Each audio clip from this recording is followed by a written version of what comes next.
Bismillahirrahmanirrahim.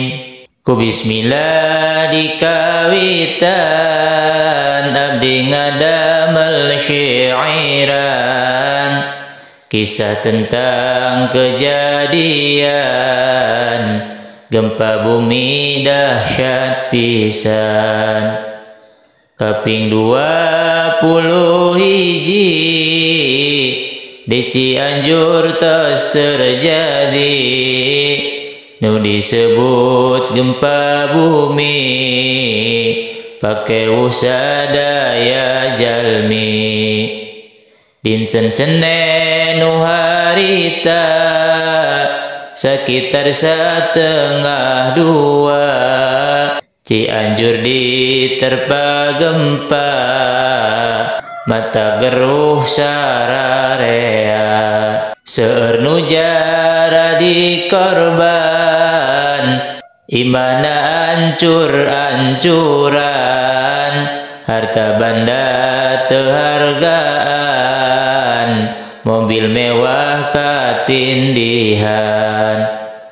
Tanah longsor campur hujan, balebah cugeunang pisan, malah mobil karungkufan, jalmina aya 5. Didinya ngabing bantosan, katuangan jeung mie instan, di jalan ge maregatan, sugan aya nu masihan. Sedihna kabina-bina, seueur nu leungit bumina, malah nu leungit putrana, oge hilang carogena. Ieu bangrupa pepeling, pada surang teh areling, panan hanteu daek cicing, nu maksiat cing kuriling.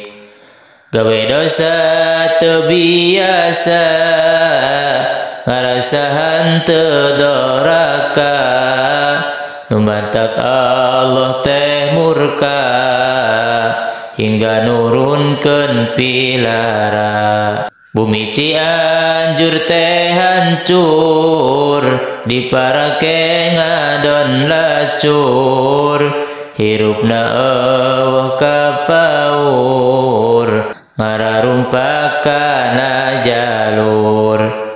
Mugi sing jadi panegur ka rakyat kota Cianjur, tobat ka Allah nu luhur, hirup sing menang diatur.